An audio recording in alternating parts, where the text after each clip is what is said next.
Beleza, pessoal? Começando mais um vídeo do nosso canal aí, Pancadaria BR. E nesse vídeo eu vou ter o prazer de falar pra vocês sobre um mangá muito foda que eu li aí nos últimos tempos. Na verdade é um mangá que eu segreguei aí, deixei de fora das minhas leituras durante muito tempo, infelizmente, por um preconceito, logicamente errôneo da minha parte. Eu fiquei boa parte, já foi lançado há alguns anos no Brasil esse mangá, e eu só fui pegar ele agora pra mim tá lendo, que é o Cavaleiro do Zodíaco Next Dimension. Para quem não conhece o Cavaleiro do Zodíaco Next Dimension, ele é a continuação oficial, escrita pelo próprio autor original da série, do Cavaleiro do Zodíaco. Ele se passa logo depois da saga de Hades, depois daquele final lá que o Seiya luta contra o Hades lá. Para quem acreditava lá que tinha acabado ali, que é um final meio fraco, não que seja fraco, mas é um final que deixa muita abertura para novas coisas, né? Até onde eu saiba, quando o Masami Kurumada ele criou a série lá em 86, os planos deles era criar em 4 fases. A primeira fase seria a saga do Santuário, que todo mundo conhece, depois viria a saga de Poseidon, depois Hades, e depois teria uma última saga, a saga de Zeus, que nunca foi concretizada. Essa é o Next Dimension, embora seja a continuação, não é exatamente a saga de Zeus. Não tem, embora tenha saído aquele filme Prólogo do Céu, acho que a maioria dos fãs do Cavaleiro deve ter assistido, que é tecnicamente um preceito do que seria a saga de Zeus. O Masami Kurumada, quando ele realmente resolveu voltar com a série, na verdade a série acabou nos anos 90, né? Se eu não me engano, no final do próprio ano de 90, ficou sendo publicado lá no Japão, de 86 até o final do ano de 1990. Ali ele encerrou o mangá na fase de Hades, né? Que tem aquela épica batalha lá no Elysius Reign, lá do Seiya contra o Hades. Aí teve o anime, né? Que a maioria de nós assistimos ali, que foi produzido de 86 até 89, lá que vai até a fase de Poseidon. Aí não tem a fase de Hades nessa época, pelo menos animada. Aí em 2002 a série voltou, com uma série de OVAs que contava a saga de Hades, né? Que é uma das melhores partes, se não a melhor parte de Cavaleiro do Zodíaco ali. E infelizmente, por motivos misteriosos aí, o Masami Kurumada na época não encerrou o mangá como ele previa, numa saga final contra Zeus. Nossa, imagina, muito louco, como seria louco os Cavaleiros de Ouro lutando contra Zeus, ou contra os próprios deuses, né? Na minha cabeça, eu já vinha com esse pensamento de que teria uma batalha contra os deuses, até mesmo antes de eu saber, de eu ter lido a respeito e tal. Porque nitidamente dá a impressão que a exclamação de Atena é um ataque feito para lutar contra os deuses. Tá certo que lá na saga de Hades aparece o Hypnos e o Thanatos, que também são deuses, né, subdeuses lá. Mas eu acho que é o ataque feito para os Cavaleiros de Ouro conseguir suplantar os próprios deuses, na minha opinião, pelo menos, né? A primeira impressão que você tem quando você pega o Cavaleiro do Zodíaco Next Dimension, eu acho que foi uma impressão que passou na maioria dos fãs, assim, que é o que? Você vai, pega, aí você acha que é uma coisa nova, e na verdade é contando mais sobre a Guerra Santa. Na verdade conta a história da Guerra Santa de 200 e não sei quantos lá, 245 anos ou 243 anos atrás, contra a Guerra Santa antes do Seiya, a Guerra Santa anterior. Aí você pensa, porra, velho, mais do mesmo. A última saga que você assistiu do Cavaleiro do Zodíaco, mesmo animada, é a de Hades. Aí você leu o Lost Cavans também. Aí você pensa, pô, mas de novo Guerra Santa, e foi isso que me segurou durante os últimos anos. Mas aí eu finalmente descobri, pelo menos na minha interpretação, por que naquela época, provavelmente o Masami Kurumada não continua a série. Existem muitas teorias falando que ele não terminou porque ele teve cisão com a Shonen Jump, que ele brigou com a Shonen Jump lá, que é a revista que o Sensei saía antigamente, Eles são na mesma época que Dragon Ball, por exemplo. A Shonen Jump é uma revista bem conhecida lá no Japão. E tudo indica que é inegável. O próprio Kurumada fala sobre isso, que não que seja... no fim acaba sendo. Ele tem uma imaginação e um poder de criação assim tecnicamente limitado.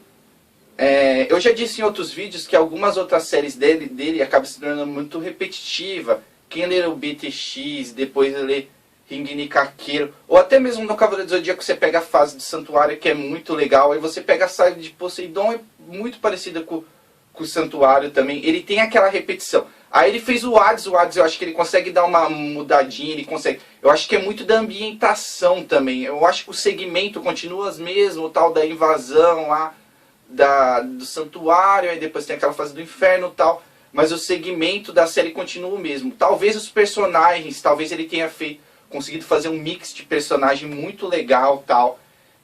Coisa que não tem na saga de Poseidon, na minha opinião. É uma saga secundária, Poseidon. Tinha tudo para ser uma série legal, uma saga muito legal, mas acaba, não sei, não é das melhores sagas para mim. Eu acho que muito provável também, porque quando ele estava trabalhando em Poseidon, talvez a cabeça dele já tivesse em Hades. Ele queria criar uma saga gigantesca e foi o que ele fez realmente.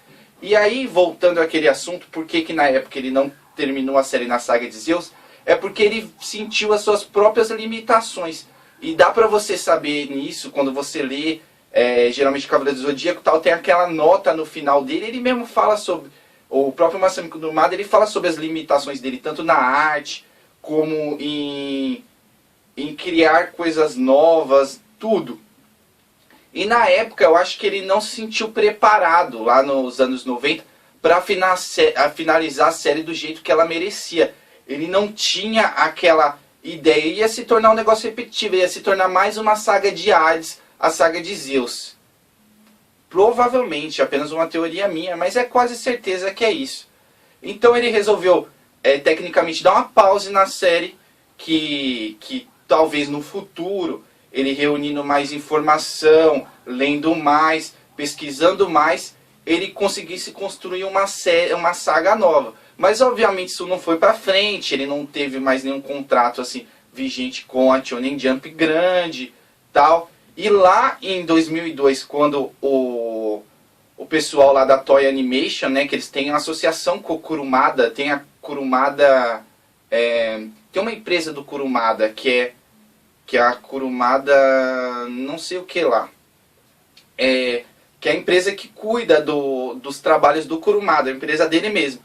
E ele tem uma associação com a Toei, não só por causa das séries deles, mas também por causa que ele tem muito jogo, tem as Cloud Mint lá que todo mundo conhece, os bonequinhos, e é meio uma sociedade ali da Toei com ele. A Toei Animation também, né? Aí em 2002 eles resolveram fazer finalmente animar a saga de Hades, e eu acho que isso inspirou nele, e não nele só também, nos leitores, e uma ou outra revista achou uma boa oportunidade para ele estar voltando com a série. Eu acho que instigou ele de novo, talvez depois de passado, são 11 anos até a saga de Hades, até a animação, né? Talvez tenha voltado nele o espírito, talvez ele tenha se sentido mais capacitado para fazer essa nova saga, né? Aí em 2006, se eu não me engano, ou em 2004, saiu aquele filme lá, O Prólogo do Céu, né? Que conta mais ou menos como seria depois do Cavaleiro do Zodíaco lá, depois da saga de Hades, mas diz que o próprio Kurumada odeia aquilo lá, que eles não reproduzem o que ele quis passar, a base do roteiro que eles deram para ele. Diz inclusive que tinha o diretor, ele demitiu o diretor, fez com que a Toei Animation demitisse o diretor do Prólogo do Céu, e quem terminou a série foi outro diretor, que era o mesmo diretor daquelas duas últimas partes da saga de Hades, que era o Inferno e o Elísios, né? E o pessoal, não sei, fala um pouco mal dessas fases tal, que ela tem animação limitada, e que a fase do Santuário de Hades é bem melhor. E é verdade mesmo, é bem melhor mesmo. Quando o passa para a mão desse novo diretor aquelas duas últimas partes da Saga do Inferno, o pessoal fala, mas pô, a animação decai, fica muita coisa repetitiva. Sim, dá pra você ver que eles poderiam ter uma melhor qualidade. Mas eu acho que muito disso, e obviamente o motivo do Masami Kurumada ter deixado esse diretor trabalhar na série é porque ele seguia fielmente o que ele passava. A única coisa que esse diretor fazia, e eu acho que isso era um negócio que tem muito na cabeça do Kurumada, é que ele quer que a obra dele seja reproduzida fielmente. Se foge muito daquilo ali, ele não gosta, ele é um cara muito minimalista. E o cara fazia, a única coisa que o cara fazia era pegar um mangá e copiar tudo aquilo que ele vinha no mangá para animação, não tinha nada de novo. E eu acho que por isso que ele foi escolhido para fazer aquelas duas últimas partes, né? Falando um pouco mais sobre o Next Dimension, ele não conta a história de Deus, de Zeus, ele conta, na verdade, aquela história que eu falei para vocês da Guerra Santa de 243 anos atrás. O que acontece? A gente encontra a Catena de novo e ela fala, o Seiya tá vivo ainda, só que ele tá semi-morto, porque o Hades deu um ataque nele lá, atacou a espada no peito dele, e ele tá lá praticamente semi-morto, o corpo dele tá selado, e ele tá lá em estado de inanição, tanto que eles não sentem mais o cosmo dele, dá a impressão que ele tá morto mesmo. Aí o que ela quer fazer? Ela quer tentar salvar o Seiya, só que não existe um modo de você salvar ele ali, porque ele tá selado pela espada de Hades. Todo o rancor de Hades pelo cavaleiro que feriu ele desde as épocas mitológicas, né? Pra quem não sabe, tem aquela história muito foda lá, né? Que o Hades guarda o corpo dele original lá no Elísios, porque diz que nas eras mitológicas teve um cavaleiro que feriu ele, né? O cavaleiro de Pégasus. E por isso ele tem receio de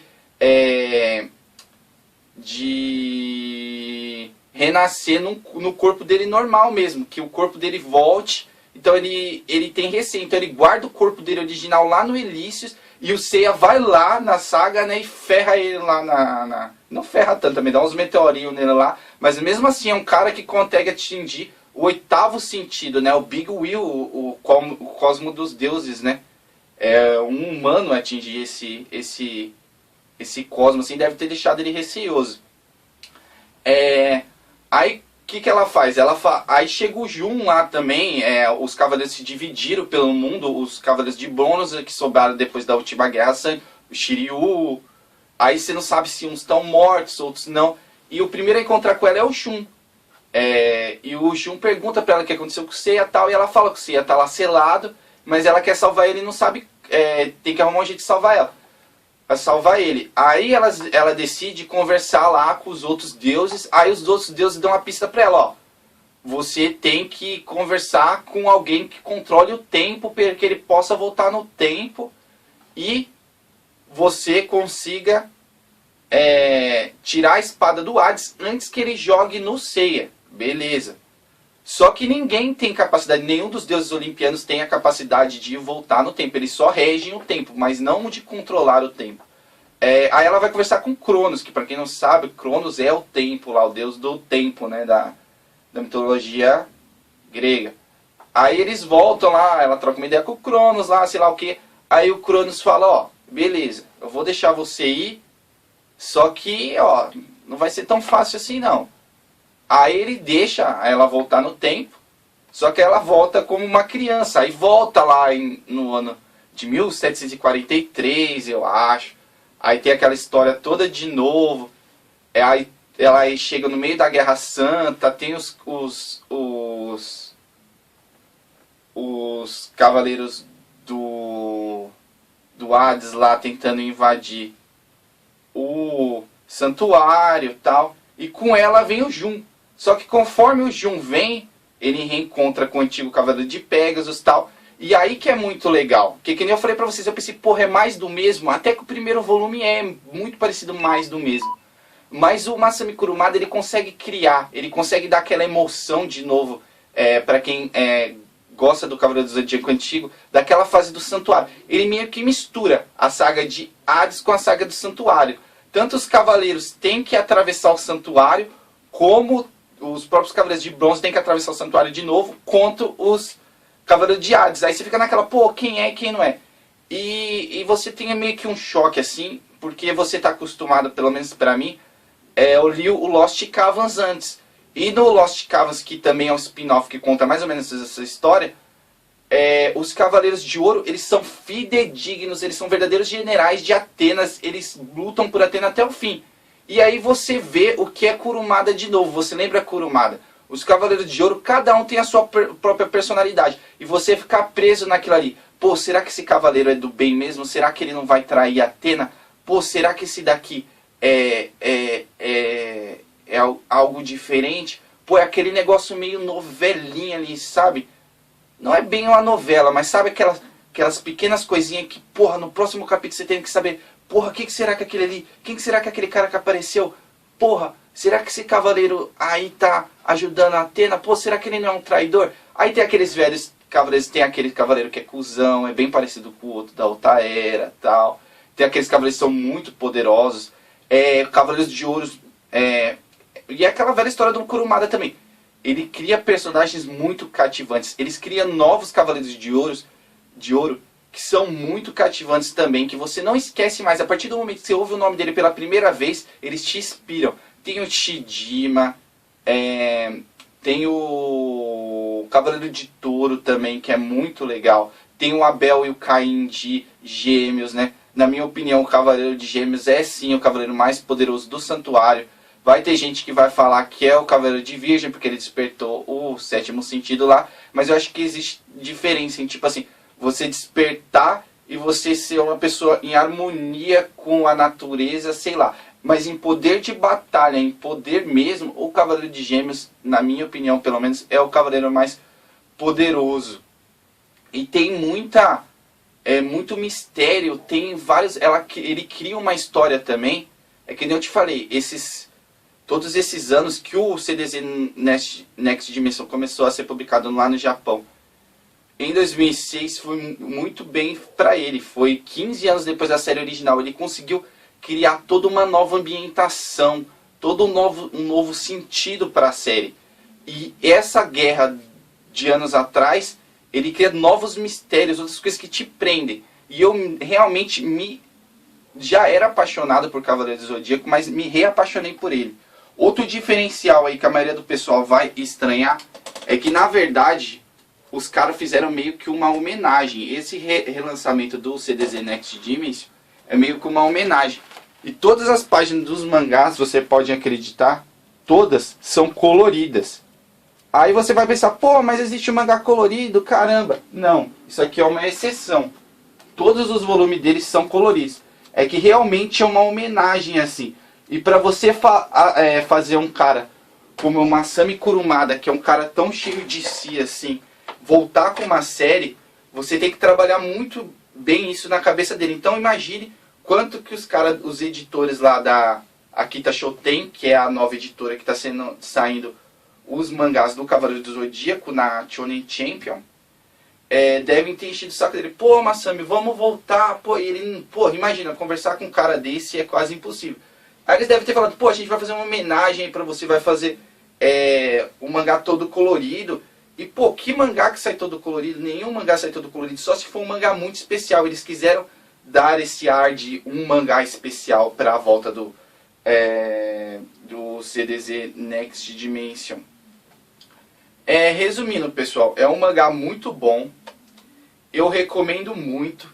É um mangá com uma periodicidade bem diferenciada. Lá no Japão mesmo ele sai uma semana assim, aí fica 6 meses sem sair e tal. Aqui no Brasil a gente já acumulou 9 volumes, que é um volume bom, um número de volume bom pra você ler. Velho, existem mangás e mangás. Tem mangá que você lê um, aí depois você lê o outro, você lê o outro. Eu li o primeiro, li o segundo, li o terceiro, eu não aguentei mais. No outro dia eu não conseguia nem trabalhar direito. Eu só ficava pensando, porra, eu tenho que ir lá na loja e comprar os outros. E foi o que eu fiz. Fui, pego e você lê tudo. Eu acho que eu li os outros 6 volumes no ônibus voltando pra casa, assim. Foi 3, 4 horas direto lendo ele, porque eu queria saber o que ia acontecer no próximo capítulo. Pô, será que aquele cavaleiro traiu mesmo? Pô, será que vai acontecer? Pô, quem é esse novo personagem? Pô, que sei lá o que. E a gente tem que apoiar pra gente finalmente ter, provavelmente depois da continuação, se eles voltar pra nossa realidade, né? Se eles voltarem pra nossa realidade, a lendária, onipotente, onipresente saga de Zeus. Tomara que continue nesse mesmo nível da saga de Hades Next Dimension. Eu recomendo muito. É um mangazaço saindo aqui pelo Brasil. E a gente deve agradecer muito pela JBC ter trazido pra cá. Porque pra trazer assim. E outra, é aquele típico mangá que você sabe que quando vem de lá do Japão precisa de aprovação. E para ser aprovado aqui teria que vir como original, colorido assim. E é um risco muito grande. Então, pessoal, se você é fã de mangá e não leu Cavaleiro do Zodíaco Next Dimension, leia. Se você é fã de Cavaleiros e não leu ainda, corre agora para a loja mais próxima ou acesse o site e compre, velho. Você não vai se arrepender. Depois você comenta lá pra mim o que você achou da série, beleza, pessoal? Então eu vou ficar por aqui com esse vídeo. Obrigado, até o próximo vídeo. E eu já convido vocês para curtir o próximo vídeo do canal, que eu vou estar falando de 2 lançamentos aí, do Tokyo Ghoul e do Terraformas, que é 2 mangá que o pessoal tá pedindo bastante aí para comentar mais um pouco, beleza, pessoal? Então até o próximo, obrigado, curtam o canal, não se esqueça de curtir o canal, o vídeo e se inscrever, beleza? Então até a próxima, pessoal, valeu!